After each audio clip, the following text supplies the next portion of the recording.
Sekjen DPR tinjau Rumdin anggota yang sudah tak layak huni.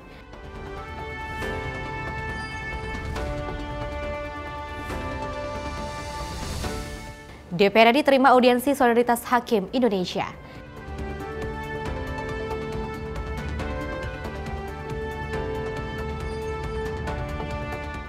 MPR RI undang Anies Ganjar ke pelantikan Prabowo.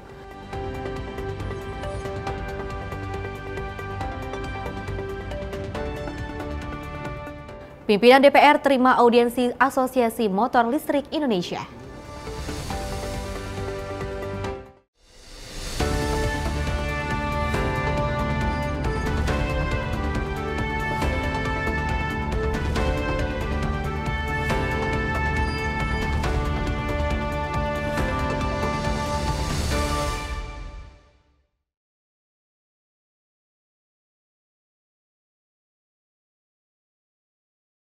Halo pemirsa, selamat pagi. Untuk mengawali akhir pekan Anda, kami akan hadirkan berbagai informasi yang telah kami rangkum dalam sepekan di Gedung Parlemen Senayan, Jakarta. Bersama saya Fesi Rahmadi, ini dia Simpo Parlemen selengkapnya untuk Anda. Kita awali dengan berita utama, di mana DPR telah memutuskan untuk tidak lagi memberikan jatah jabatan rumah anggota atau rumah dinas kepada anggota DPR baru. Hal ini mengingat bangunan rumah dinas yang sudah tua dan kerap mengalami kebocoran. DPR meninjau langsung kondisi rumah jabatan anggota atau rumah dinas DPR di Kalibata, Jakarta Selatan pada Senin pagi. Tampak rumah tersebut sudah tidak layak dihuni, seperti kerusakan pada dinding bangunan hingga atap rumah yang sering mengalami kebocoran ketika hujan deras. Sekjen DPR Indra Iskandar mengatakan, jika rumah dinas ini diperbaiki akan mengeluarkan anggaran yang cukup besar. Hal ini pun menimbulkan banyak keluhan melalui aplikasi perawatan rumah jabatan Kalibata atau Perjaka. Kita lihat bersama ada 2-3 lokasi perumahan anggota DPR yang sudah dikosongkan dan kondisinya rata-rata semacam itu. Memang kalau dibuat klasifikasi, ada rumah yang kondisinya masih baik, ada yang kurang baik, dan ada juga yang memang kondisinya cukup masuk parah gitu ya. Nampak di depan, kalau dari depan, dari fasad depan hanya kelihatan memang sedikit kusam ya, tapi kalau sudah dari dalam ada beberapa problem yang tadi teman-teman semua lihat berkaitan dengan bocoran akibat atap gitu ya. Kemudian juga banyak rembesan kerusakan akibat plumbing, pemipaan yang sudah cukup tua, memang bangunan di sini dibangun tahun 80-an. Kemudian juga kerusakan yang juga disebabkan akibat rumah bersebelahan itu saling rembesannya saling bergerak, karena tembok rumah DPR ini itu temboknya satu tembok. Jadi kalau rumah sebelah itu terjadi bocoran atau kelembapan, pasti dia bergerak ke rumah sebelahnya. Dalam pemeliharaan rumah jabatan ini, kami menggunakan aplikasi yang namanya Perjaka, perawatan rumah jabatan anggota Kalibata. Nah, dalam Perjaka ini itu setiap hari keluhan-keluhannya rata-rata sekitar antara 10 sampai 15 keluhan dalam catatan kami. Tapi pada saat musim hujan keluhannya itu cukup banyak, banyak sekali akibat khususnya bocoran gitu. Nah, dalam aplikasi kami keluhan yang utama sebenarnya di samping bocoran dan kerusakan plumbing dan juga saluran, macetnya saluran gitu ya. Hal lain lagi tambahan mungkin ini juga yang sulit diselesaikan, yaitu masalah banyaknya tikus, dan yang paling parah adalah berkaitan dengan rayap. Dari Jakarta, Fahrizal, Dava, Simpo TV melaporkan. Sementara itu, anggota DPR terpilih 2024 hingga 2029 tidak lagi mendapatkan jatah rumah jabatan anggota atau rumah dinas DPR. Sebagai gantinya, para anggota akan menerima tunjangan perumahan. Alasan tidak mendapat rumah dinas ini pun dikarenakan kondisi rumah yang sudah tua dan biaya perawatan tidak seimbang dengan anggaran. Pemirsa, di mana ini pada saat hari ini yang bertepatan pada tanggal 7 Oktober 2024, DPR RI meninjau langsung lokasi komplek perumahan rumah jabatan anggota ataupun rumah dinas untuk para anggota DPR RI, yaitu yang berlokasi di Kalibata, Jakarta. Dan kami akan mengajak Anda untuk melihat, dan ini tempat saya berdiri, ini merupakan tampak depan rumah anggota jabatan DPR yang tidak layak dihuni, yang dimana seperti yang disampaikan oleh Sekjen DPR RI beberapa waktu lalu, yaitu Indra Iskandar, menyampaikan bahwasannya anggota DPR terpilih periode 2024 hingga 2029 tidak mendapatkan rumah jabatan anggota ataupun rumah dinas yang nanti akan digantikan, yaitu mendapatkan tunjangan perumahan. Dan kalau menjadi alasan mengapa anggota DPR RI 2024 hingga 2029 ini tidak mendapatkan rumah jabatan anggota maupun rumah dinas, yakni salah satunya beberapa rumah yang berada di komplek perumahan DPR RI khususnya untuk anggota ini, beberapa rumah tidak layak untuk dihuni lagi. Artinya akan digantikan sebagai para anggota akan mendapatkan yaitu dari tunjangan perumahan yang namun untuk nominal besarnya masih belum ditentukan, yang nantinya akan mendapatkan setiap bulanannya untuk para anggota DPR RI. Kami akan mengajak Anda untuk melihat bagaimana untuk kondisi rumah anggota DPR RI ini yang sudah tidak layak dihuni lagi, yaitu bisa kita lihat ini merupakan dari ruang utama ataupun maupun ruang tamu. Bisa kita lihat dari hordengnya yang sudah sobek, yang artinya sudah tidak layak lagi, dan beberapa juga seperti kursi tamu yang sudah robek, yang benar-benar yang sudah artinya rusak. Dan tidak hanya itu saja, kami akan mengajak Anda juga untuk melihat salah satu kamar yang berada di lantai bawah. Dan rumah ini berjumlah ada 3 kamar, dan salah satunya itu di bawah satu kamar, dan di atas ada 2 kamar.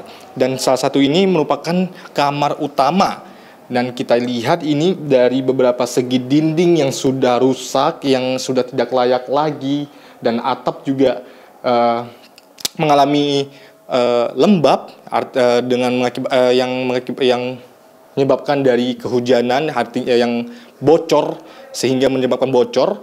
Dan artinya beberapa ini pun menjadi alasan anggota DPR itu menyampaikan beberapa keluhan mereka terkait rumah hunian ataupun rumah dinas ataupun rumah jabatan anggota ini mengalami beberapa seperti kerusakan dari dinding maupun dari atap sendiri yang mengalami kebocoran ketika terjadinya hujan deras. Dan kami juga akan mengajak Anda melihat salah satu dapur dari rumah dinas anggota DPR ini sendiri. Bahkan tidak hanya tadi dari kamar saja yang rusak, ini juga merupakan salah satu ruang utama dari para penghuni anggota DPR RI. Dan ini salah satu toilet yang menjadi salah satu alasan mengapa juga ini menjadi keluhan dari penghuni rumah. Dari beberapa juga seperti kita lihat itu sudah rusak, yang sudah tidak layak lagi untuk digunakan, yang sudah kotor, yang sudah kusam. Dan tidak hanya itu saja, ini juga atap yang mengalami kebocoran pun, yang ketika hujan deras pun juga menjadi alasan keluhan dari anggota DPR RI sendiri. Dan untuk rumah ini sendiri, anggota yang dihuni oleh anggota DPR sebelumnya, yaitu pada periode 2019 hingga 2024, ini telah mengembalikan kunci rumah dinasnya kepada Sekjen DPR RI yang nantinya akan diserahkan kepada negara. Artinya akan dikembalikan kepada negara. Dan anggota DPR periode 2024 hingga 2029 nantinya tidak mendapatkan rumah jabatan anggota ataupun rumah dinas. Dan nantinya akan digantikan dengan tunjangan perumahan yang nominal besarnya masih belum ditentukan. Demikian mungkin itu informasi yang dapat kami sampaikan. Fahrizal Ahmad, Sinpo TV melaporkan. Sekjen DPR Indra Iskandar menyampaikan bahwa perubahan pemberian rumah dinas menjadi tunjangan perumahan hanya berlaku untuk anggota dewan. Indra menyebut pimpinan DPR akan tetap mendapatkan jatah jabatan atau rumah dinas yang terletak di Widya Chandra, Kuningan, Jakarta. DPR telah menyepakati bahwa pemberian rumah jabatan anggota atau rumah dinas hanya berlaku untuk anggota dengan sebagai gantinya diberikan tunjangan perumahan. Sekjen DPR Indra Iskandar menyampaikan bahwa pimpinan DPR tidak mendapatkan tunjangan perumahan, melainkan mendapatkan rumah dinas yang terletak di Widya Chandra, Kuningan, Jakarta. Hal ini diusulkan mengingat kondisi rumah dinas anggota DPR yang berada di Kalibata banyak mengalami kerusakan atap hingga dinding bangunan. Sedangkan rumah dinas anggota yang terletak di kawasan Ulul Jami akan dialokasikan untuk pelatihan aparatur sipil negara atau ASN. Di Ulul Jami itu jumlahnya 51 rumah, tapi di Ulul Jami itu lokasinya bukan eksklusif seperti ini, perumahan yang klaster semua anggota DPR. Ulul Jami itu dulu dibeli untuk melengkapi perumahan DPR, itu ada di dalam satu kompleks perumahan bersama dengan masyarakat, gitu ya. Jadi karena itu kompleks bersama masyarakat, tentu kami juga harus hati-hati penggunaannya. Tapi yang pasti kami sudah mengidentifikasi, sebagian kami akan gunakan karena kami selama ini sedang menata kembali reformasi birokrasi, percepatan capacity building pegawai. Salah satunya kami akan gunakan itu sebagian nanti untuk peningkatan SDM DPR, untuk peningkatan kemampuan teknis pegawai. Dari Jakarta, Fahrizal, Dava, Simpo TV melaporkan. Pemirsa, kebijakan penghapusan rumah dinas bagi anggota DPR menuai banyak respon dari publik. Lantas bagaimana respon masyarakat terkait hal tersebut? Berikut informasinya untuk Anda. Ketua DPR RI Puan Maharani menegaskan bahwa kebijakan penghapusan rumah dinas bagi anggota DPR akan tetap berjalan, menggantinya dengan tunjangan perumahan. Kebijakan ini diharap dapat memenuhi kebutuhan para anggota dewan tanpa mengurangi hak mereka dalam menjalankan tugas sebagai wakil rakyat. Meskipun beberapa anggota DPR telah memiliki rumah pribadi, tunjangan perumahan tetap penting. Tunjangan ini dapat dimanfaatkan untuk kegiatan anggota saat berinteraksi dengan konstituen dari daerah pemilihan mereka. Bagaimana respon masyarakat merespon hal ini? Kalau melihat kondisinya, mungkin ada beberapa rumah yang mungkin harus diperbaiki atau tidak layak. Mungkin memang sepatutnya harus ditiadakan, kan sudah diganti dengan tunjangan rumah ya. Jadi sudah baik sih menurut saya gitu. Kalaupun nanti dikembalikan harus direnovasi dengan baik, kemudian tunjangannya ya otomatis harus hilang. Ya bagus juga, positif juga buat mengurangi anggaran pembelanjaan negara dan bisa dipergunakan untuk masyarakat yang membutuhkan dan masyarakat yang miskin yang banyak di kalangan Jakarta yang masih butuh keuangan gitu. Dari Jakarta, Zahra Amalia, juru kamera Ahmad, tim liputan Sinpo TV melaporkan. Pimpinan DPR mengungkapkan jumlah alat kelengkapan Dewan DPR periode 2024 hingga 2029 akan ada penambahan. Dalam pembentukan AKD yang akan datang, DPR disebut membentuk AKD baru, yakni Badan Aspirasi Rakyat. Jumlah serta susunan Komisi DPR periode 2024-2029 disebut akan diumumkan pada Senin 14 Oktober 2024. Dapat penambahan alat kelengkapan Dewan yaitu Badan Aspirasi Rakyat. Hal tersebut disampaikan oleh pimpinan DPR Dasko saat ditemui wartawan pada Senin siang. Sebelumnya jumlah komisi atau AKD di DPR diperkirakan bertambah menjadi 12 atau 13 untuk menjadi mitra kerja pemerintahan mendatang. Selain penambahan komisi, DPR disebut akan membentuk Badan Aspirasi Rakyat.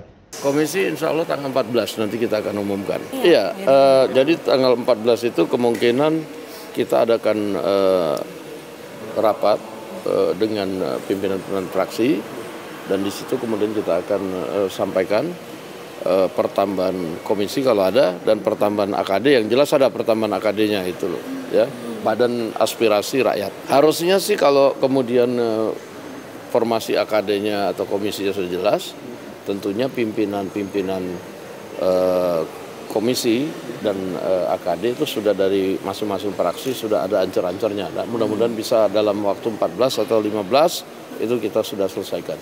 Dari Jakarta, Fahrizal, Davarisiano, Sinpo TV melaporkan. Pemirsa, informasi menarik lainnya akan terus kami hadirkan usai jeda berikut ini.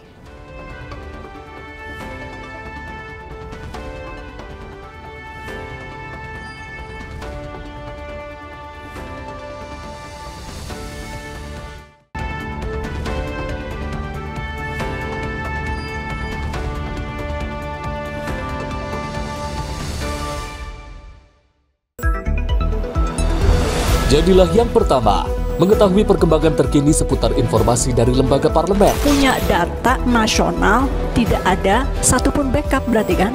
Tiba-tiba ada putusan yang nggak masuk akal dan seperti ini gitu loh. Kita ambilkan rekomendasi kepada KPK, periksa. Kami hadirkan informasi paling akurat untuk mengawal setiap informasi dalam rapat komisi dan paripurna. Tentunya bersama saya Andi Rezaldi yang telah kami rangkum dalam program Sinpo Parlemen. Saya Arif Rifani. Saksikan Sinpo Parlemen setiap Sabtu pukul 6 pagi hanya di Sinpo TV. Pemirsa, Sinpo TV kembali hadir menemani Anda dengan berbagai informasi yang telah kami rangkum dalam sepekan. Sajian lengkap informasi sepekan kami hadirkan untuk Anda. Badan Legislasi DPR menemui masa unjuk rasa di depan gedung DPR RI Senayan, Jakarta. Menemani akhir pekan Anda bersama keluarga dengan rangkuman berita menyeluruh dalam Sinpo Sepekan setiap minggu pukul 6 pagi hanya di Sinpo TV.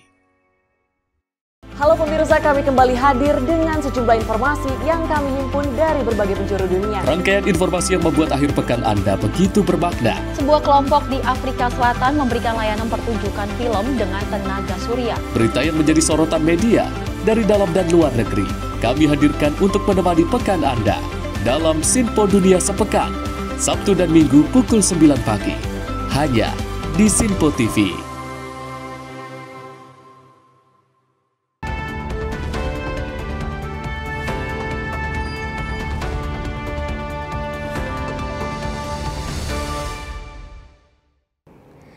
Terima kasih Anda masih bersama kami.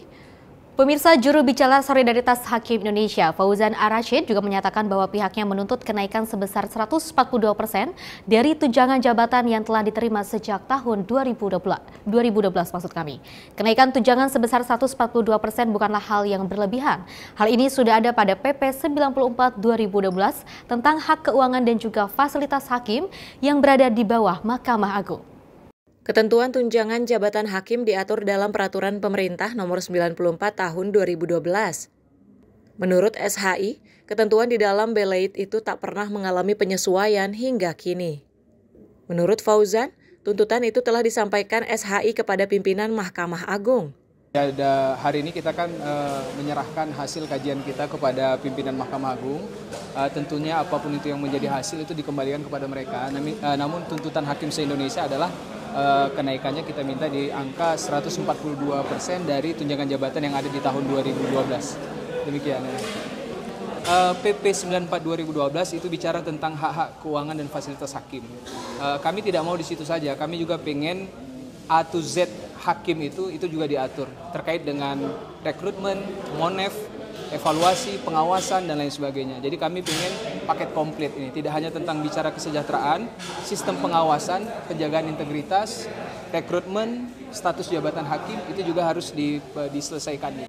Adapun soal kajian atas permintaan kenaikan 142% itu, Fauzan mengaku akan menyampaikan kajian lengkapnya pada kemudian hari. Namun ia memastikan ada sejumlah hal yang telah dipertimbangkan sehingga muncul usulan angka 142%. Dari Jakarta, Dio Malau, Sinpo TV melaporkan. Pemirsa, DPR RI menerima audiensi Solidaritas Hakim Indonesia dalam rangka mendengarkan aspirasi terkait kesejahteraan para hakim.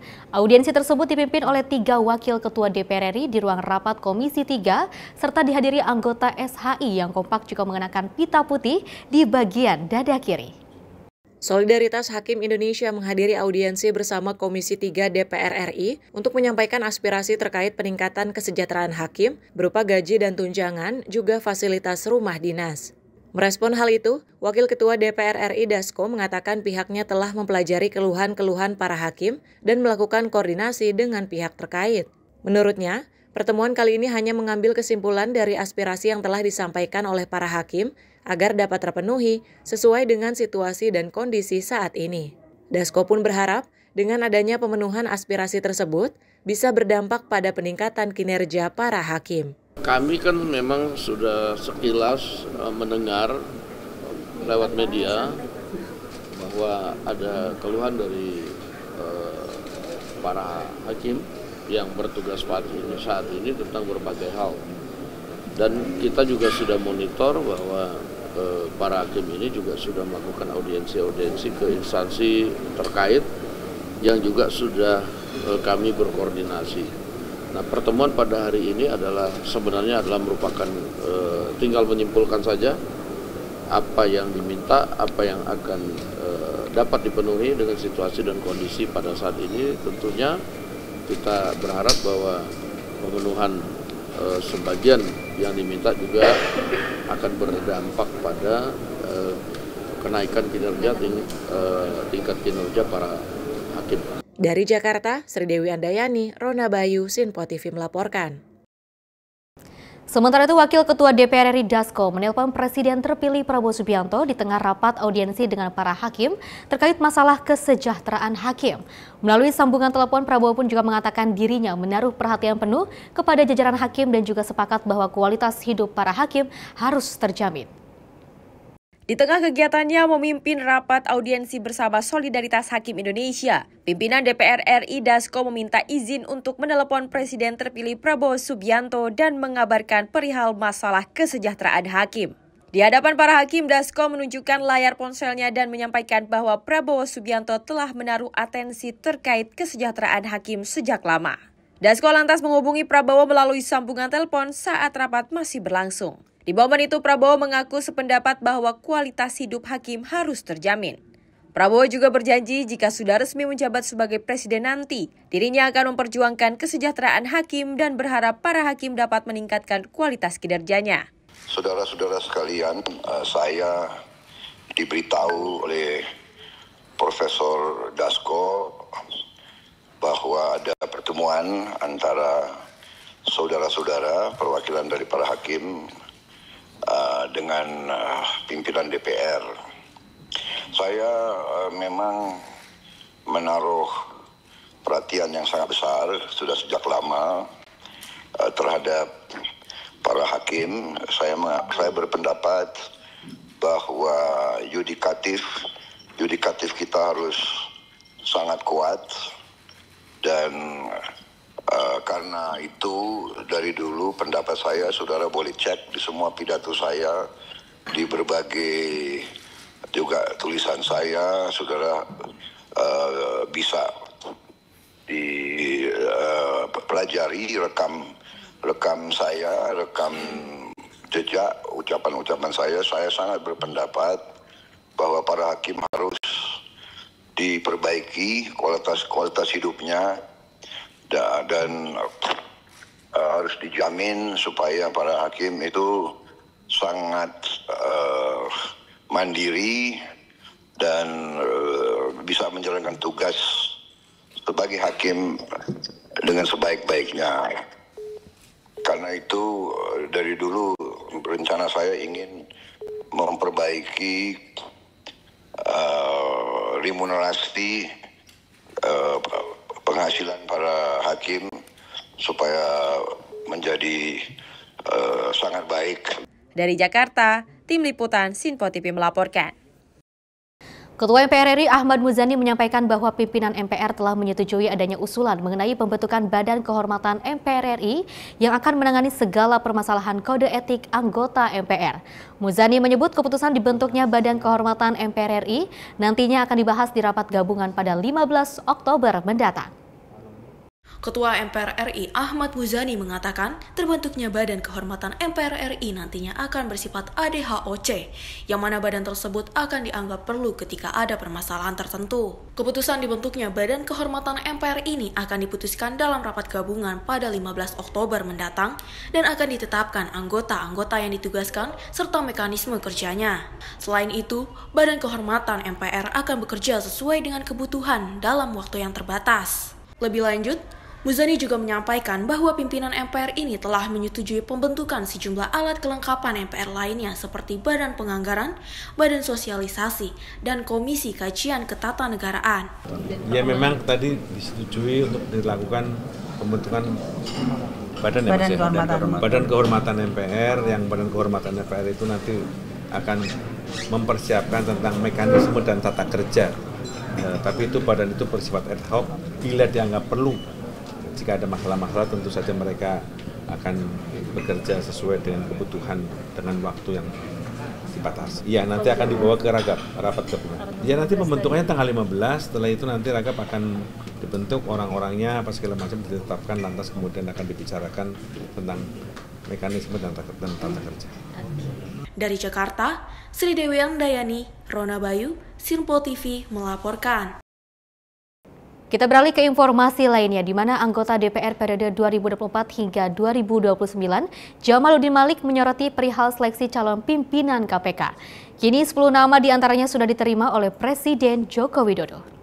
Jamaluddin menekankan hal yang perlu diutamakan dalam seleksi calon pimpinan KPK, yakni harus memiliki rekam jejak yang mumpuni, serta sikap tegas anti korupsi. Ia pun merekomendasikan sosok Fitroh Rohcayanto, mantan Direktur Penuntutan KPK, yang dinilai memiliki sifat amanah dan tegak lurus pada aturan yang ada. Yang perlu digali nomor satu adalah rekam jejak. Itu yang paling penting untuk memilih calon pimpinan KPK yang tepat. Itu harus punya rekam jejak yang mumpuni dan mempunyai sikap yang tegas anti korupsi, yang tidak nurut dengan oknum pimpinan yang tidak sesuai dengan amanat rakyat. Harapannya, kita kan di Komisi 3 ya Pak. Jadi ada satu nama yang menjadi perhatian saya, yaitu Fitroh Rohcayanto. Nah, Fitroh Rohcayanto ini orang yang pernah menjadi Direktur Penindakan dan mengundurkan diri. Karena apa? Dia mengundurkan diri karena dia tidak mau mengambil keputusan atau mengikuti pimpinan yang diduga mengkhianati amanat rakyat. Dari Jakarta, Sinpo TV melaporkan. Informasi menarik lainnya akan terus kami hadirkan usai jeda berikut ini.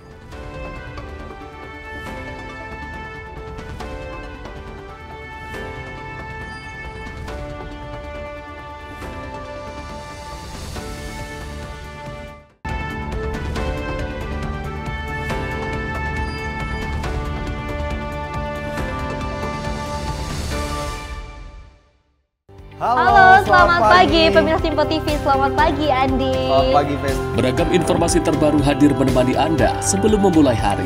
Itu memang dari Menteri Perhubungan juga mendukung, Betul. dari Menteri Keuangan juga mendukung, dan kita sebagai masyarakat pun juga harus mendukung. Mengangkat isu yang tengah menjadi pembicaraan paling hangat. Semarakan pagi Anda bersama Menyapa Pagi. Setiap Senin hingga Jumat pukul 6 pagi. Hanya di Sinpo TV. Halo, selamat malam pemirsa. Senang sekali rasanya kami mengisi ruang informasi Anda. Akhiri aktivitas Anda dengan rangkuman perkembangan peristiwa yang terjadi sepanjang hari. Sebelumnya kita saksikan ada sekitar 3.000 tamu undangan. Sementara di Ibu Kota Nusantara ini ada sekitar 2.000 tamu undangan. Rangkaian informasi nasional dan mancanegara dirangkum sebagai penutup hari dalam Menyapa Malam. Setiap Senin hingga Jumat pukul 8 malam. Hanya di Sinpo TV. Kami hadir dengan rangkaian informasi dari berbagai penjuru dunia. Topik dan isu yang tengah menjadi sorotan mancanegara dikemas dengan lengkap untuk Anda.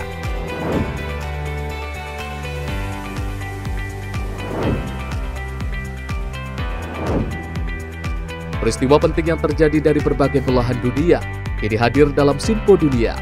Setiap Senin hingga Jumat pukul 7:30 malam. Hanya di Sinpo TV.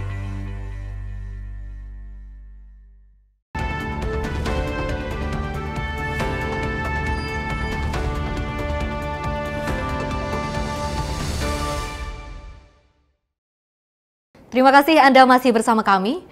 Pemirsa, usai dilantik sebagai pimpinan MPR, menggelar rapat pimpinan perdana di Kompleks Parlemen Senayan, Jakarta pada Rabu siang kemarin. Dalam rapat tersebut membahas terkait dengan pembentukan alat kelengkapan Dewan MPR hingga persiapan pelantikan Presiden dan Wakil Presiden terpilih pada 20 Oktober mendatang. MPR RI menggelar rapat pimpinan perdana usai dilantiknya Ketua MPR dan Wakil Ketua MPR pada 3 Oktober lalu di Kompleks Parlemen Senayan, Jakarta. Dalam rapat tersebut membahas pembagian kerja dari masing-masing pimpinan MPR serta menyetujui pembentukan alat kelengkapan Dewan atau AKD MPR. Selain itu, juga turut membahas terkait persiapan pelantikan Presiden dan Wakil Presiden terpilih Prabowo Subianto, Gibran Rakabuming Raka pada 20 Oktober mendatang. Adapun dalam rapat tersebut berlangsung secara tertutup dan dihadiri seluruh pimpinan MPR. Ya, hari ini kami melaksanakan rapat pimpinan MPR setelah kami dilantik menjadi pimpinan MPR pada 3 Oktober yang lalu. Ini adalah rapat perdana pimpinan MPR dan alhamdulillah rapat berjalan dengan baik, penuh kekeluargaan dan cukup produktif.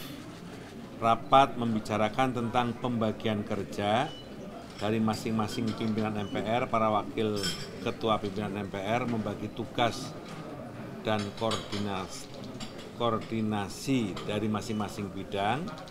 Kemudian rapat juga menyetujui tentang beberapa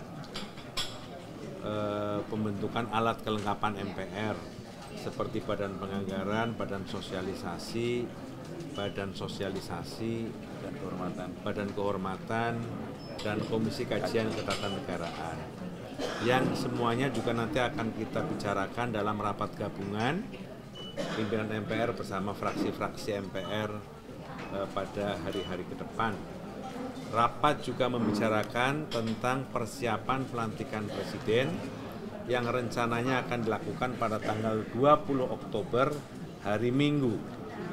Dari presentasi yang disampaikan, rencananya pelantikan presiden dan wakil presiden hasil pemilihan umum 2024 akan dilaksanakan pada 20 Oktober pada hari Minggu jam 10 pagi di gedung DPR MPR di Nusantara. Dari Jakarta, Fahrizal, Ahmad Amin, Sinpo TV melaporkan. Sementara itu, pelantikan Presiden dan Wakil Presiden terpilih akan digelar pada 20 Oktober mendatang di Kompleks Parlemen Senayan, Jakarta. Pimpinan MPR memastikan akan mengundang para kepala negara dan para paslon yang bertarung Pilpres lalu. Pelantikan Presiden dan Wakil Presiden terpilih kian semakin dekat.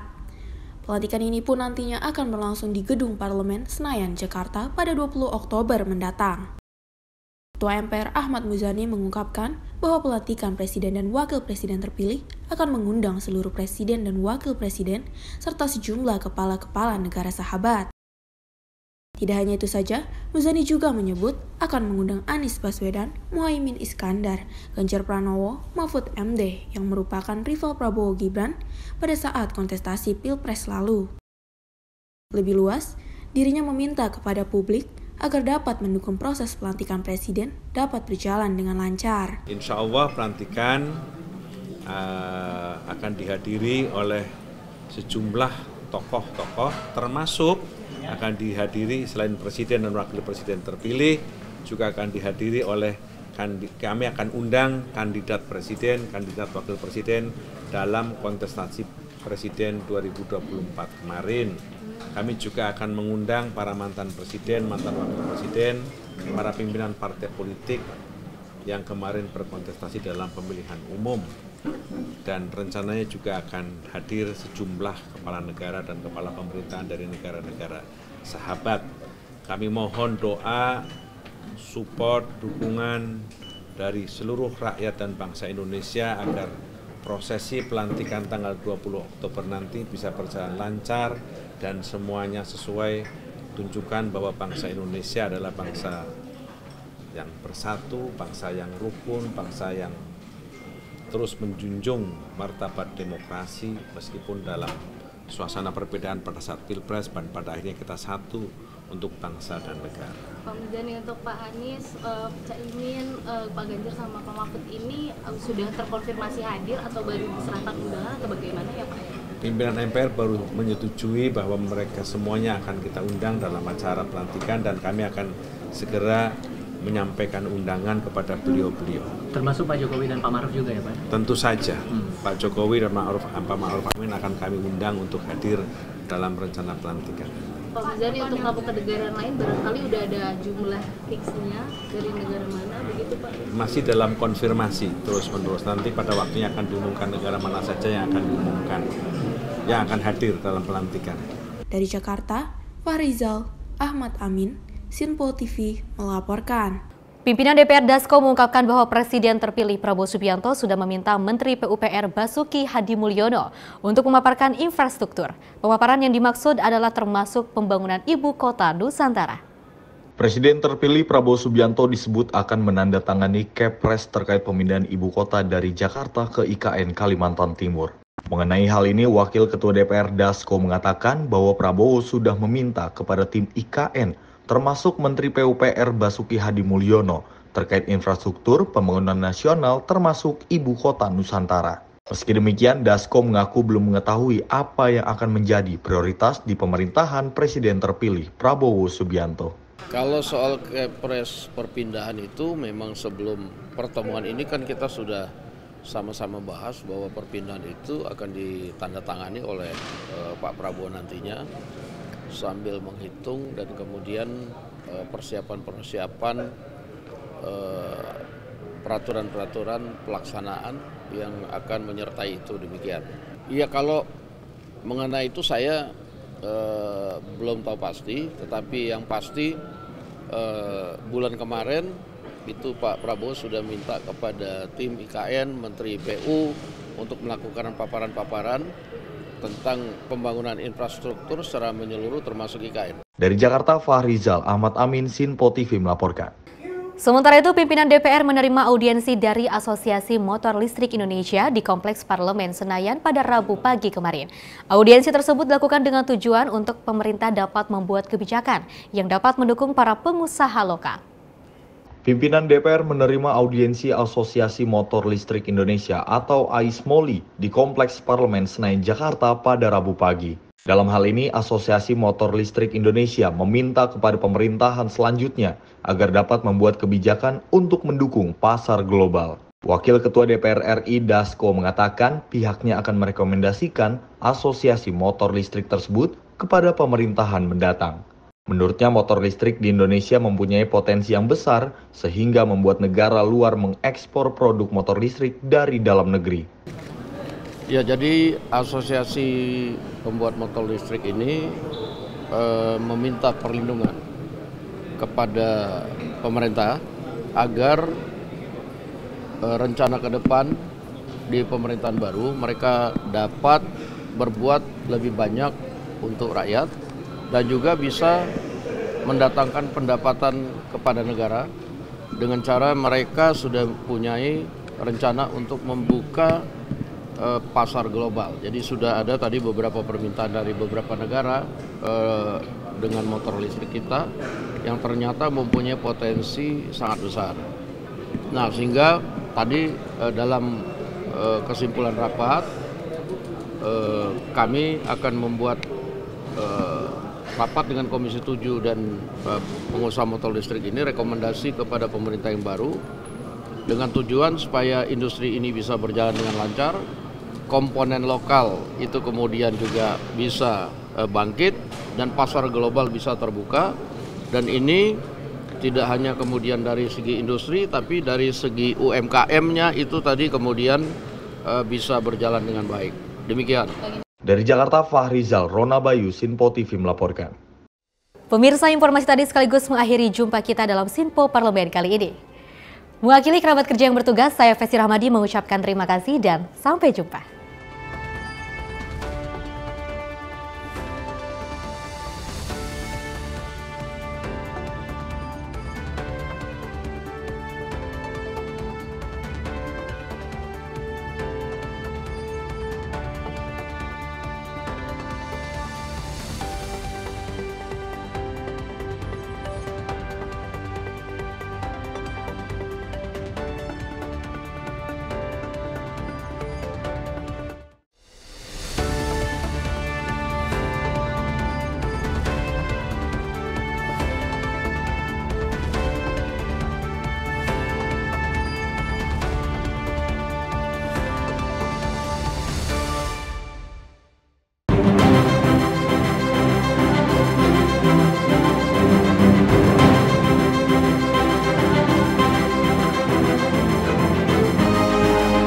Sinpo TV, News, Sport, Entertainment.